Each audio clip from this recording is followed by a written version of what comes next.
Welcome to Your Schools on Community 7 Television. I'm Shoots Veis and I'm your host. Each month we look at a different aspect of what's going on in Billings Public Schools. This month we're talking to Adam Restad. Adam's an English teacher up at senior high. Adam, thanks for coming down and talking to us. Thanks so much for having me. All right. Well, we're going to talk about what it's like to be a teacher, what it's like in your classroom. We're going to get into all kinds of good stuff there. But before we do, let's talk about you a little bit of background. Did you grow up in the area? Did you come to the area? Give us some history.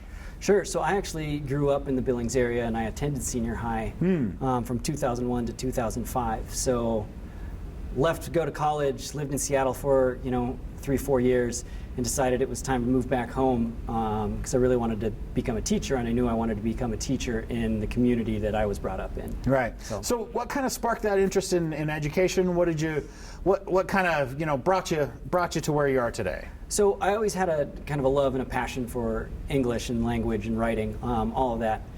And I think it was really when I started doing some coaching out in Seattle, where I was working with high schooler kids as a recent college grad, when I really realized I like this demographic. I like this age group where I can have fun.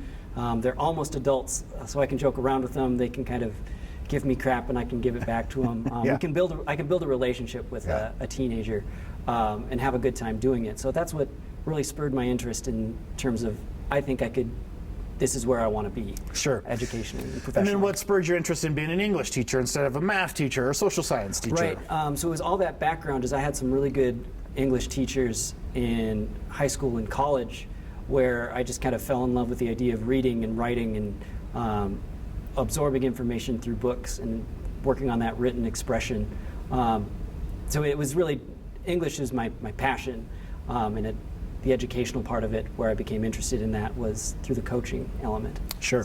And so then, did you start out right out of school as a teacher, or did you have some jobs in between? I definitely had some jobs in between. So I graduated from college and went to work for a small business, just a small athletic apparel company, doing office management sort of things, which was a lot of fun. Gave me some good experience of what the business world looks like. I got to travel around all over the country and the world. And so that was a good grounding in real life. Came back to Billings and actually worked for the Yellowstone Art Museum for 2 years. So that was a good way to kind of get reintegrated into the community as I was doing my master's degree at MSUB. So then how did you get recruited to come work at Billings Public Schools? I knew that's where I wanted to end up, since that's where I was educated myself. So I had a mentor teacher, Steve Gardner, who has since retired. But he was my cross-country coach all through high school, and he was another English teacher that was very influential to me. As I had two idols when I was 18, and this was actually published in the Billings Gazette, and they did a little profile on me when I was graduating. My two heroes were Kurt Cobain and Steve Gardner. Yeah. And I'm really glad I ended up like Steve Gardner and not like Kurt Cobain. So I knew I wanted to do my student teaching with him, and he just kind of took me under his wing and got me in at senior high and helped me build a relationship with the principal so I could eventually get hired on. Sure. And so how long have you been teaching at senior high now? Just finished my 6th year. Okay. And then what classes are you teaching, and kind of what grade level are you teaching? Sure. So predominantly I'm doing junior English. So I have 3 sections of that, and I'm also doing the journalism program. So I'm teaching the yearbook and the newspaper. Sure. All right. So talk to us a little bit about. Step back from that a little bit. What if I'm a high school student in Montana, or at senior high? What English classes? What do I have to get through to actually graduate? Right. So this is it's kind of a tricky one for an English teacher, because you have to take English every year. So you go through freshman English, sophomore English, junior English, senior English. You don't get a break from it, because if you kind of look at it, literacy and the ability to read and write, express yourself, is the language that you kind of need to educate yourself in future professions, and it's just the language of academics in the professional business world. So I get why there's 4 levels of English that you have to be proficient in. And aside from that, there's a number of other requirements for other classes. I think there's 2 years of science, 2 years of math. Right. They recommend 2 foreign language, but English is the only one where you have to take every semester of your high school career. Sure. So then in that 1, 2, 3, 4, when the kids are coming into junior English, what is it that you're trying to accomplish with them during that time that you have them there, that's in their progression in learning English? Sure. So the big kind of step we take at the junior level is really getting students to be able to take in information that hasn't necessarily been curated for them. A lot of students kind of dread the junior year research project because it's a really big task for students to be able to learn how to do. So in freshman and sophomore English, they might dip their feet into it a little bit, but junior year, generally we say, okay, you've been learning about how to pull in information and evaluate it and put it into your own ideas and synthesize these things. Now go do it, go practice this. So I think that's one of the biggest hurdles that students have to get over is how do I go out and accurately research something to educate myself in a responsible manner. Sure. So when the school year starts, how do you assess your students in where they're at? You know, yeah, they've probably taken freshman English, Right. they've probably taken sophomore English, but are they how do you decide, are they where they need to be for the start of my class? Sure. And as you can guess, is we get a whole range of students who are well beyond proficient, students who are at proficiency, close to it, or well below it, right? That's just how students work. They're going to learn at different ages. We don't have any control for students coming into our district, so we have no idea what they've had in the past. So I try to catch where students are in a couple of different ways.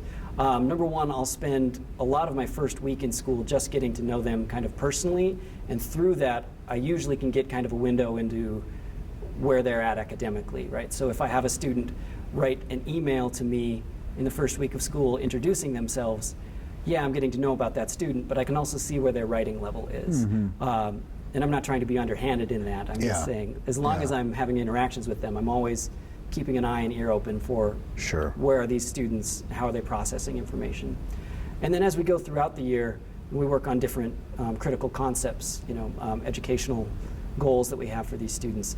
Usually I'll take a kind of a pre-assessment and a post-assessment. So when we get into like a grammar or some reading comprehension, I'll have sort of a baseline that I'm looking for, and we'll have a standard assessment. It's not going to be like a sit-down test, but I'll see where they're at. They'll have to give me something that shows me here's what I know and here's what I can do, which allows me to cater what we're doing as a whole class as well as what am I asking each individual student to do. Sure. How are you in your classroom working with those students who are well below proficiency and trying to get them to where they need to be?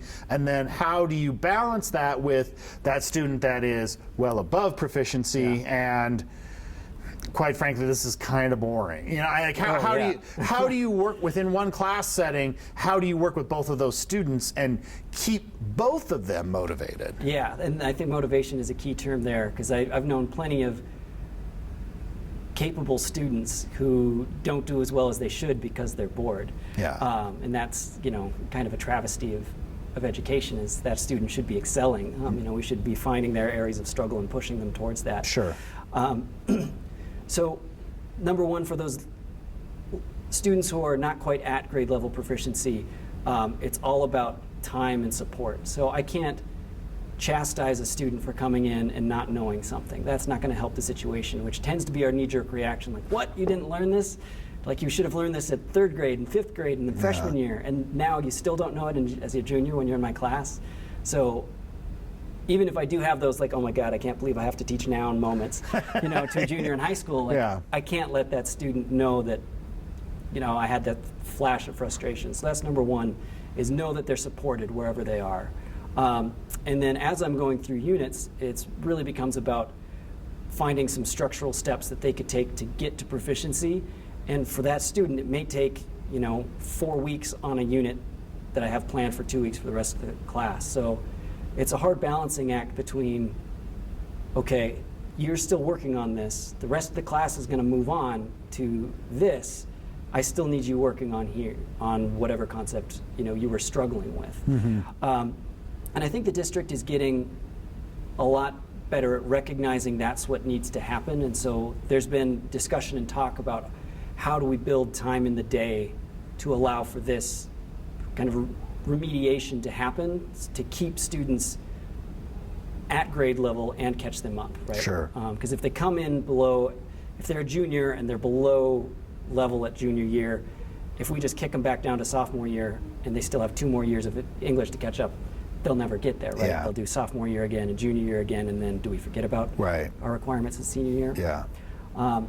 And then on the top end, usually that's a lot more individual encouragement and maybe some slight challenges, some adjustments that I'll try to give to them. So Yeah. if I know that they're doing well, for example, I've had a couple of writers who are phenomenal and they can just let the words pour out of them. So obviously they're becoming proficient in their essay writing. So I might start putting some constraints on them just so they have to think about it in different ways. Like, oh, you wrote me this great essay. Awesome.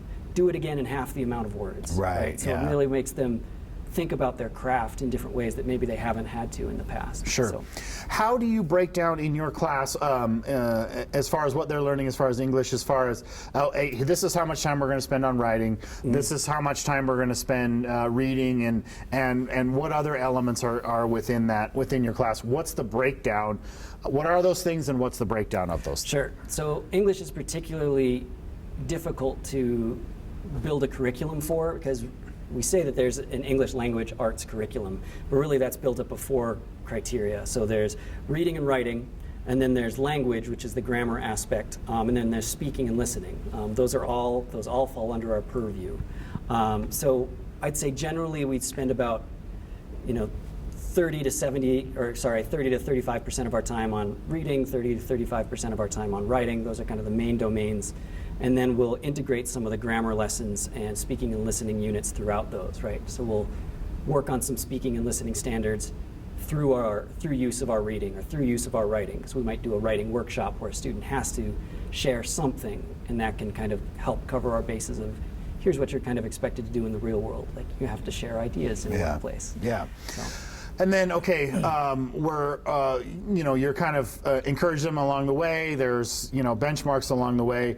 And then how do you get to where you're assessing at the end of the year if that student, they need to move on to senior Right. English, but how close are we, and what do we need to try to get so that we're ready to go when they come back in the fall for their last round of hurrah and push.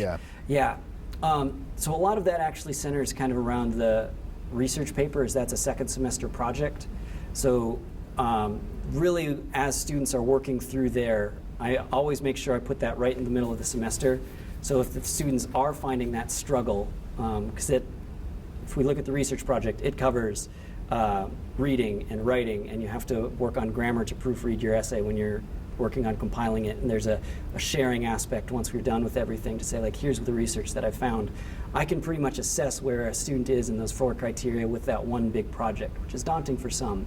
But I always put it at the middle of the semester, so if there's any assistance that a student needs in any of those areas, we can find that and try to get some help for it to make sure that they're ready to move on to senior year. Sure. So, if students are struggling at any point during the course of the semester, are there other resources that are available to them? Are there places they can go? What's available to them where, hey, I'm doing everything I can for you. You might want to check out this deal. Yeah, and that's a great question. So we do have homework assistance program after school, a couple days a week for the different content areas. If you need help with math, there's a math teacher who sticks around on Thursdays, or if you need help on English, it's maybe Monday, Wednesday, where you can stay after school and get help for an extra hour or so. Sure. What is now starting to float around the district is the idea of let's do this during the school day. So a lot of students, if you have to catch the bus, you can't get that extra help, or it's hard to take away a student's lunchtime to get help, though that's often when I catch up and meet with students who need extra help, is they'll grab their lunch, come sit in class with me, and we'll work through our lunch period.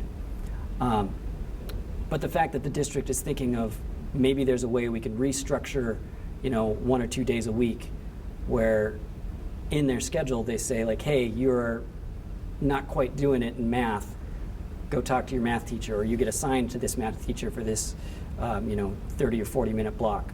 So you get the help when you need it at school. You don't have to put in outside extracurricular time. Because really, if we're saying, if these are the things you need to know to graduate, we should be able to give you the support that you need in the school day. Yeah. Right? I think that's a fair ask of Sure. us as teachers and as an administration to figure that out. Yeah. What type of technologies are you using in your classroom? So almost everything is done on Chromebooks through Google platforms. So students all have to manage their own Google Drive. We use a lot of Google Docs, which is really similar to Microsoft Word. I'd say those are the predominant technologies that we're using. Is every day they are on a Chromebook doing something. Sure. Very rarely do we have a pen and paper kind of day. That's just the kind of the feel of the classroom now is Sure. mostly digital. So over the course of the last semester, I think you maybe mentioned this earlier, I'm not sure if you did or didn't, but over the course of the last semester, or the course of the last year, you were teaching classes online rather than in person. Tell us about some of the differences between having that classroom online versus having that classroom in person. It was a very different experience. You know, when you're in a room with a group of humans, you start to get to know them, and you build kind of a culture within a class. You know, students can kind of feed off of each other and learn from each other. And for those remote students, that was largely taken away. It's really hard to connect with a group of people in that online Zoom setting. If anyone's been on a Zoom meeting in the past year, you know exactly what I'm talking about. It's daunting to speak up when there's a teacher who's kind of leading a class and there's 25 or 28 other students kind of sitting in their own silent Zoom boxes. And so classes generally felt like Mr. Restad's English podcast, where I wouldn't get a lot of feedback from students. I figured out ways to do it. You know, I'd have them chat at me privately so they didn't have to broadcast their answers or their thoughts to the whole class, because that was really, I think, scary for some students to do this in a way, or just kind of in an area, not that it wasn't safe, but they didn't know these other people and they didn't know how their comments were going to be received. So it was scary to post publicly to a group of 30 other people that you've never met before. Yeah. So I was able to get to know students, but in a very, very different way. Yeah. Did you find that maybe you had some students who were thriving in that environment that maybe they don't love being in person? Absolutely. And that this is just a better way for them to learn or a better way to interact? Certainly. So, you know, I would poll my students to get to know things about them, and, you know, it's one way of engagement. Give them an opinion piece that they can kind of grapple onto and share with you information. And so one day I asked, like, how many people would actually like to stay in remote learning? And for the students who attended that day, it was about 60%. And that was always a kind of a struggle, attendance, because, you know, if students are sitting in their room and there's an Xbox right there and there's English class right there, I mean, I was a high schooler once. I knew which one I was going to pick, you know, 8 times out of 10. But of the students who would habitually show up and engage in class materials, they tended to love it because they had the self-management skills to say, not right now, Xbox, it's essay time. And so they could work at their own pace. They could put hours into the classes that they need more time in, and kind of breeze through other material that they felt like they were getting. So it was successful for a number of students. Compare and contrast for me digital literacy, in-person class versus online class. Do you think it actually was better digital literacy-wise to be online, or are they still getting that in an in-person class? They're definitely still getting that in an in-person class. I think it was a good experience for a lot of these students to see what it was like to kind of experience a virtual class, you know, a virtual meeting. Sure. Because that very well could be what the future holds. Like we're often preparing students for jobs that haven't been created yet. And after the pandemic, who knows where, you know, work meeting places are what they're going to look like. So that was good. But in terms of like learning how to accurately navigate a digital world, I almost think an in-person class was a better experience for what I've taught in previous years. It was just a lot easier for students to ask questions and students to kind of get into a mess and see information online and absorb information and then have someone face-to-face that they could bounce ideas off of. That was a lot harder to do digitally. So even though they were on the internet 100% of the time for class, I don't know if they got any better at using it. Sure, yeah. What is one thing you wish your students knew about learning English when they come into your classroom? It is messy and difficult and no matter where you are, you can get better. That's one thing I definitely try to preach is because students have to take English every 4 years, inevitably there's a group of, or a number of students in my class who English is not their thing. And you can't opt out of it, right? So you've got to be there.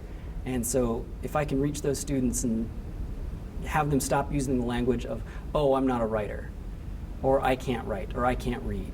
I want to break that idea as you can, it just takes time and patience.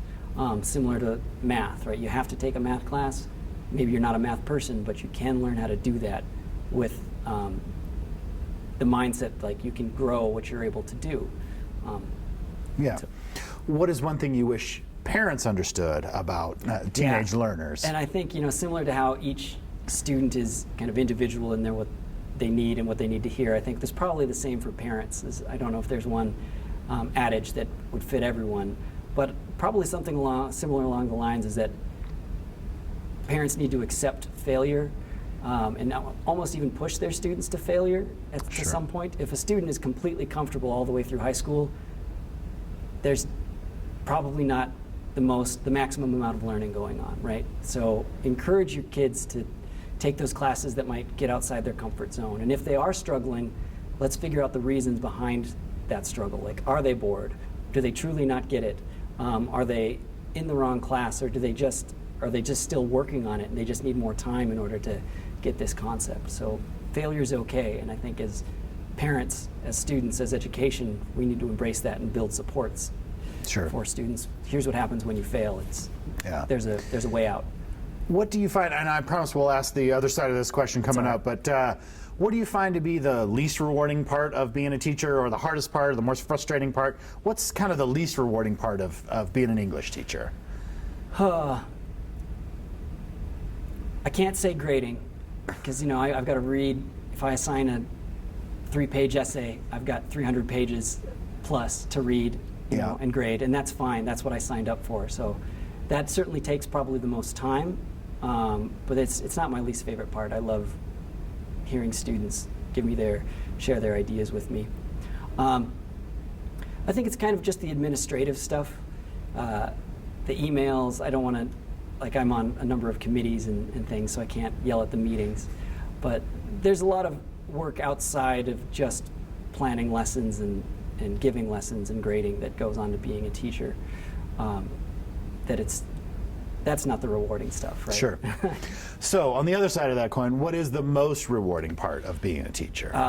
That's got to be the relationships and growths. I got into teaching because I liked building relationships with students and thought it was fun. So I have fun every day with my students. I'm able to hopefully enjoy school with them. Not in spite of them. So that's awesome. And then to see those breakthroughs, to see that growth with a student when they can look at a piece of writing from, the first week of the first semester, and then take a look at what they've been able to do towards the end of the second semester. And when a student sees wow, I have grown, that's really cool. Yeah. Now, you've been doing this for a handful of years now, and had kind of always had an idea that you wanted to be a teacher. And I'm sure you had some expectations of what that was going to be. And now you have been a teacher and you know exactly what it is to be a teacher. So tell us what you thought your expectations were going to be, and what have you found the job to really actually be? Yeah. So I think a lot of the expectations going into teaching is a lot of people go into teaching because they love their subject, right? I certainly did. I had an absolute love for reading and language and literature.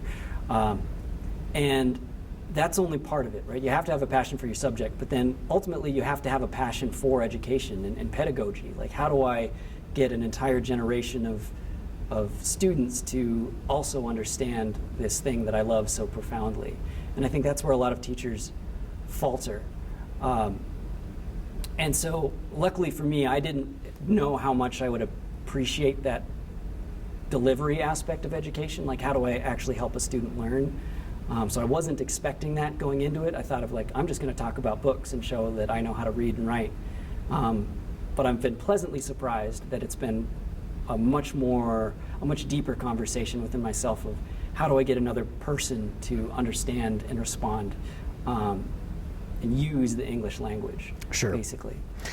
Gaze into your crystal ball a little bit. What do you see coming for English education in the next 3 to 5 years? What do you see coming to your classroom? What changes are out on the horizon that's coming to your classroom? So I'm really hoping to address that idea of failure and struggle, where I can find a way to maybe get away from our traditional grading systems, where it says, you know, you got 8 out of 10 questions right, you're a B, and you got 6 out of 10 questions right, you're a D, right? That's the type of student you are, where we're going to push more towards what are you able to do, kind of regardless of the arbitrary number of questions that I have. So almost more focusing on the standards. I think that's definitely going to come into play in my classroom, and I think district-wide, maybe even nationally, that's where we're going. Is we need to get away from percentages and get more towards proficiency. What are students doing well? What are they able to do? All right. Well, Adam, thank you so much for coming down and visit with us today to talk about your classroom, your English classroom. I know this probably wasn't the easiest year for teachers, No. and I know it's going to get better going forward. So, but thank you for all the hard work you did putting it in for the kids, and I can't imagine they don't just respond to you in droves. So thank you so much for all the hard work you put in for this. Thanks for having me. You bet.